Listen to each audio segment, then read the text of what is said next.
आज 30 अप्रैल 2025 के साकार मधुर महावाक्य हैं।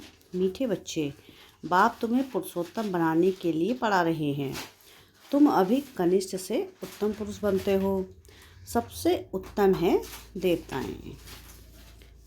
प्रश्न है मुरली का कि यहाँ तुम बच्चे कौन सी मेहनत करते हो जो सतयुग में नहीं होगी। क्या प्रश्न है कि यहाँ तुम कौन सी ऐसी मेहनत करते हो जो सतयुग में नहीं करनी होगी। उत्तर है इसका, यहाँ देह सहित देह के सब संबंधों को भूल आत्म अभिमानी हो शरीर छोड़ने में बहुत मेहनत करनी पड़ती है। सतयुग में बिना मेहनत बैठे बैठे शरीर छोड़ देंगे।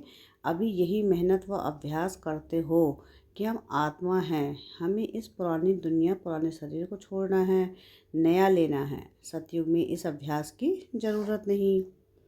गीत है आज की मुरली का, दूर देश का रहने वाला।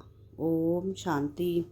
मीठे मीठे रूहानी बच्चे जानते हैं कि फिर से यही कल्प कल्प के बाद इसको कहा जाता है, फिर से दूर देश का रहने वाला आए हैं देश पर आए।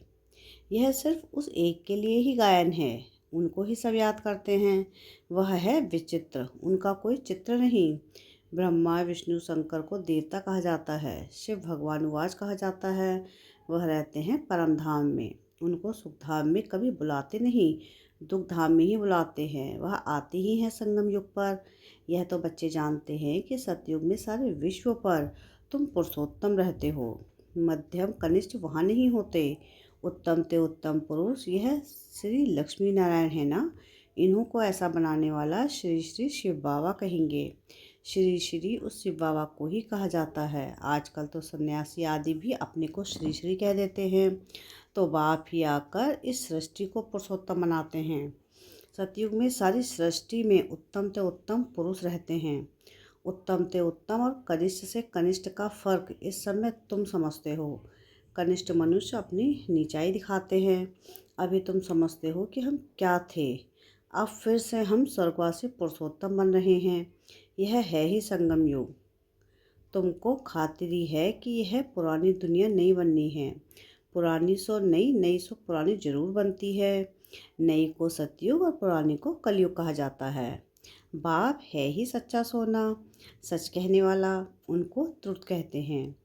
सब कुछ सत्य बताते हैं। यह जो कहते हैं कि ईश्वर सर्वव्यापी है, यह झूठ है। अब बाप कहते हैं झूठ ना सुनो, hear no evil see no evil. Raj Vidya की बात अलग है, वह तो है ही अल्पकाल सुख के लिए।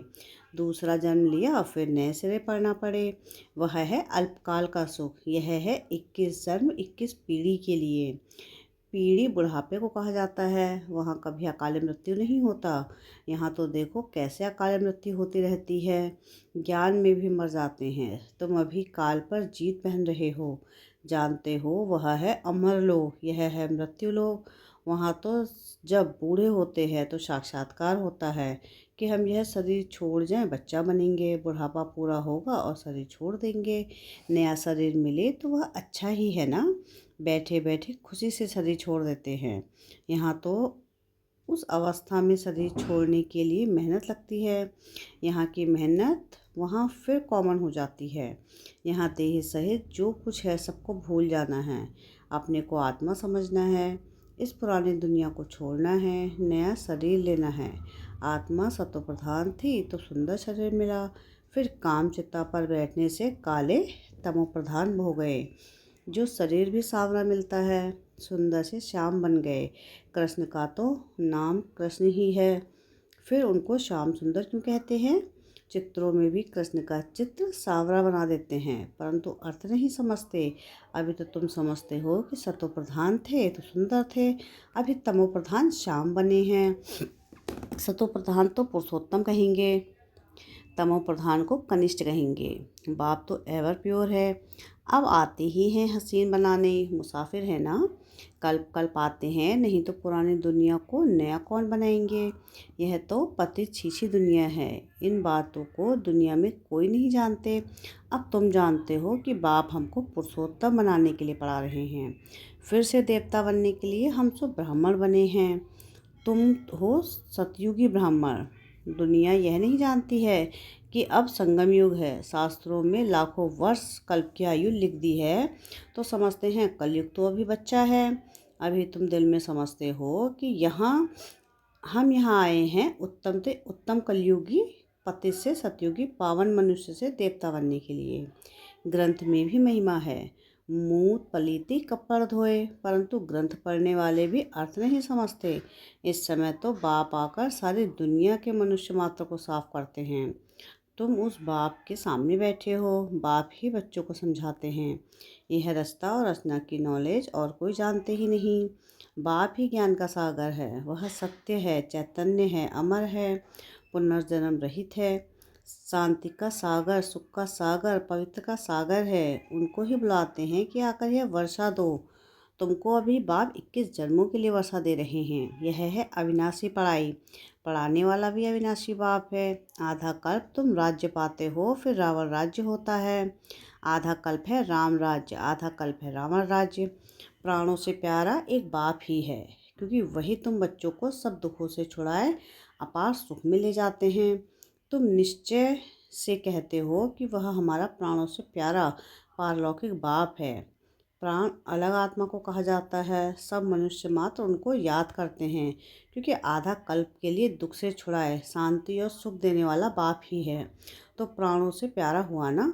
तुम जानते हो सतयुग में हम सदा सुखी रहते हैं, बाकी सब शांति धाम में चले जाएंगे। फिर रावण राज्य में दुख शुरू होता है। दुख और सुख का खेल है। मनुष्य समझते हैं यहाँ भी अभी अभी सुख है, अभी अभी दुख है, परंतु तुम नहीं जानते हो कि स्वर्ग अलग है, नरक अलग है। स्वर्ग की स्थापना बाप राम करते हैं, नरक की स्थापना रावण करते हैं, जिसको वर्ष वर्ष जलाते हैं। परंतु क्यों जलाते हैं, क्या चीज़ है, कुछ नहीं जानते। कितना खर्चा करते हैं, कितनी कहानियाँ बैठ सुनाते। राम की सीता भगवती को रावण ले गया, मनुष्य भी समझते हैं ऐसा हुआ होगा। अभी तुम सबका ऑक्यूपेशन जानते हो, यह तुम्हारी बुद्धि में नॉलेज है। सारे वर्ल्ड की हिस्ट्री ज्योग्राफी को कोई भी मनुष्य मात्र नहीं जानते होंगे, बाप ही जानते हैं। उनको वर्ड का रचयिता भी कहेंगे। वर्ड तो है ही, बाप सिर्फ आप आकर नॉलेज देते हैं कि यह चक्र कैसे फिरता है। भारत में लक्ष्मी नारायण का राज्य था, फिर क्या हुआ? देवताओं ने कोई से लड़ाई की क्या? कुछ भी नहीं। आधा कल्प बाद रावण राज्य शुरू होने से देवताएं वाम मार्ग में चले जाते हैं। बाकी ऐसे नहीं कि युद्ध में कोई ने हराया। लक्सर आदि की कोई बात नहीं, ना लड़ाई से राज्य लेते हैं ना गवाते हैं। यह तो योग से रह पवित्र बन पवित्र राज्य तुम स्थापन करते हो। बाकी हाथ में कोई चीज़ नहीं। यह है डबल अहिंसा। एक तो पवित्रता की अहिंसा, दूसरा तुम किसको दुख नहीं देते। सबसे कड़ी हिंसा है काम कटारी की, जो ही आदि मध्य अंत सुख देती है। रावण के राज्य में ही दुख शुरू होता है, बीमारियां शुरू हो जाती हैं। कितनी ढेर बीमारियां हैं, अनेक प्रकार की दवाइयां निकलती रहती हैं, रोगी बन पड़े हैं ना। तुम इस योग बल से 21 जन्मों के लिए निरोगी बनते हो। वहाँ दुख व बीमारी का नाम निशान नहीं रहता। उसके लिए तुम पढ़ रहे हो। बच्चे जानते हैं कि भगवान तुमको पढ़ाकर भगवान भगवती बना रहे हैं। पढ़ाई भी कितनी सहज है। आधा पौन घंटे में सारे चक्र का नॉलेज समझा देते हैं। 84 जन्म भी कौन कौन लेते हैं, यह तुम जानते हो। भगवान हमको पढ़ाते हैं, वह है ही निराकार। सच्चा सच्चा उनका नाम है शिव। कल्याणकारी है ना, सर्व का कल्याणकारी, सर्व का सद्गति दाता है। ऊंच से ऊंच बाप, ऊंच से ऊंच मनुष्य बनाते हैं। बाप पढ़ाकर होशियार बनाए। अब कहते हैं जाकर पढ़ाओ।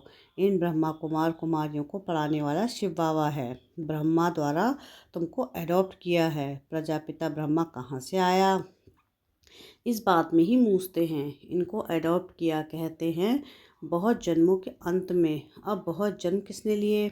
इन लक्ष्मी नारायण ने ही पूरे 84 जन्म लिए हैं। इसलिए कृष्ण के लिए कह देते हैं श्याम सुंदर।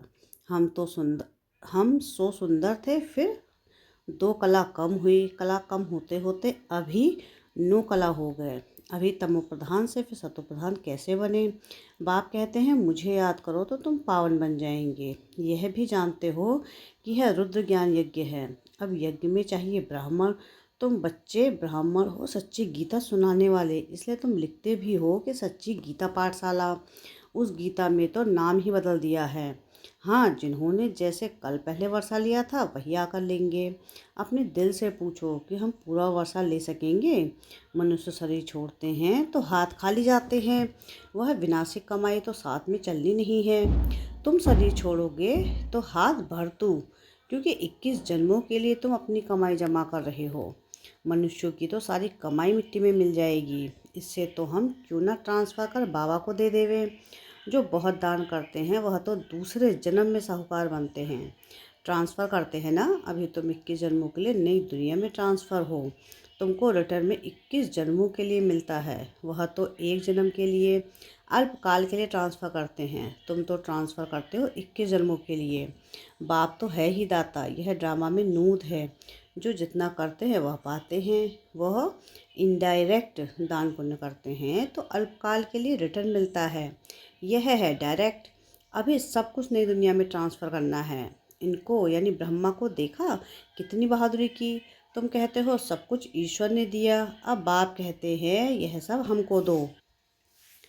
हम तुमको विश्व की बादशाही देते हैं। बाबा ने तो फट से दे दिया, सोचा नहीं, फुल पावर दे दी। हमको विश्व की बादशाही मिलती है। वह नशा चढ़ गया। बच्चों आदि का कुछ भी ख्याल नहीं किया। देने वाला ईश्वर है तो फिर किसी को रिस्पॉन्सिबल थोड़े ही रहे। 21 जन्म के लिए ट्रांसफ़र कैसे करना होता है, इस बाप को यानी ब्रह्मा बाप को देखो। फॉलो फादर, प्रजापिता ब्रह्मा ने किया ना। ईश्वर तो दाता है, उसने इनसे कराया। तुम भी जानते हो कि हम आए हैं बाप से बादशाही लेने। दिन प्रतिदिन टाइम थोड़ा होता जाता है। आफतें ऐसी आएंगी बात मत पूछो। व्यापारियों का सांस तो मुट्ठी में रहता है। कोई जमघट ना आ जाए। सिपाही का मुंह देख मनुष्य बेहोश हो जाते हैं। आगे चल बहुत तंग करेंगे। सोना आदि कुछ भी रखने नहीं देंगे। बाकी तुम्हारे पास क्या रहेगा? पैसे ही नहीं रहेंगे तो कुछ खरीद सकोगे? नोट आदि भी चल ना सके। राज्य बदल जाता है पिछाड़ी में। बहुत दुखी हो मरते हैं। बहुत दुखी। दुख के बाद फिर सुख होगा। यह है खून ना ही खेल। नेचुरल कैलेमिटीज़ भी होंगी। इससे पहले बाप से पूरा वर्षा तो लेना चाहिए। भूल घूमो फिरो घूमो फिरो सिर्फ बाप को याद करते रहो तो पावन बन जाएंगे। बाकी आफतें बहुत आएंगी। बहुत हाय हाय करते रहेंगे। तुम बच्चों को अभी ऐसी प्रैक्टिस करनी है जो अंत में एक शिव बाबा ही याद रहे। उसकी याद में ही रहकर शरीर छोड़ें और कोई मित्र संबंधी आदि याद ना आए। यह प्रैक्टिस करनी है। बाप को ही याद करना है और नारायण बनना है। यह प्रैक्टिस बहुत करनी पड़े, नहीं तो बहुत पछताना पड़ेगा। और कोई की याद आई तो नापास हुआ। जो पास होते हैं वही विजय माला में पिरोए जाएंगे। अपने से पूछना चाहिए, बाप को कितना याद करते हैं? कुछ भी हाथ में होगा तो वह अंतकाल याद आएगा। हाथ में नहीं होगा तो याद भी नहीं आएगा। बाप कहते हैं हमारे पास तो कुछ भी नहीं है, यह हमारी चीज़ नहीं है। उस नॉलेज के बदले यह ले लो तो 21 जन्म के लिए वर्षा मिल जाएगा। नहीं तो स्वर्ग की बादशाही गवा देंगे। तुम यहाँ आते ही हो बाप से वर्षा लेने। पावन तो जरूर बनना पड़े, नहीं तो सजा खाकर हिसाब किताब चुकतो कर पा जाएंगे। पथ कुछ नहीं मिलेगा। श्रीमत पर चलेंगे तो कृष्ण को गोद में लेंगे। कहते हैं ना कि ना कृष्ण जैसा पति मिले ना वह बच्चा मिले। कोई तो अच्छी रीति समझते हैं, कोई तो फिर उल्टा सुल्टा बोल देते हैं। अच्छा, मीठे मीठे से खिलते बच्चों प्रति माता पिता बाप दादा का याद प्यार और गुड मॉर्निंग।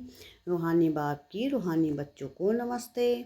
हम रूहानी बच्चों की रूहानी बाप दादा को याद प्यार गुड मॉर्निंग और नमस्ते। शुक्रिया प्यारे बाबा, शुक्रिया। धारणा के लिए मुख्य सार की पहली पॉइंट है कि जैसे ब्रह्मा बाप ने अपना सब कुछ ट्रांसफ़र कर फुल पावर बाप को दे दी, सोचा नहीं, ऐसे फॉलो फादर कर 21 जन्मों की प्रारब्ध जमा करनी है। सेकंड है प्रैक्टिस करनी है कि अंतकाल में एक बाप के सिवाय और कोई भी चीज़ याद ना आए। हमारा कुछ नहीं, सब बाबा का है। अल्फ और बे इसी स्मृति से पास हो विजय माला में आना है। वरदान है आज की मुरली का कि मनसा पर फुल अटेंशन देने वाले चढ़ती कला के अनुभवी विश्व परिवर्तक भव। अब लास्ट समय में मनसा द्वारा ही विश्व परिवर्तन के निमित्त बनना है। इसलिए अब मनसा का एक संकल्प भी व्यर्थ हुआ तो बहुत कुछ गवाया। एक संकल्प को भी साधारण बात न समझो। वर्तमान समय संकल्प की हलचल भी बड़ी हलचल गिनी जाती है, क्योंकि अब समय बदल गया, पुरुषार्थ की गति भी बदल गई, तो संकल्प में ही फुल स्टॉप चाहिए। अब मनसा पर इतना अटेंशन हो, तब चढ़ती कला द्वारा विश्व परिवर्तक बन सकेंगे। स्लोगन है आज की मुरली का कि कर्म में योग का अनुभव होना, अर्थात कर्मयोगी बनना। अब व्यक्ति सारे है कि कंबाइन रूप की स्मृति से सदा विजयी बनो। आप और बाप इस कंबाइन रूप का अनुभव करते सदा शुभ भावना, श्रेष्ठ कामना, श्रेष्ठ वाणी, श्रेष्ठ दृष्टि, श्रेष्ठ कर्म द्वारा विश्व कल्याणकारी स्वरूप का अनुभव करो, तो सेकंड में सर्व समस्याओं का समाधान कर सकेंगे। सदा एक स्लोगन याद रखना, न समस्या बनेंगे, न समस्या को देख डगमग होंगे, स्वयं भी समाधान स्वरूप रहेंगे और दूसरों को भी समाधान देंगे। यह स्मृति सफलता स्वरूप बना देगी। अच्छा, ओम शांति।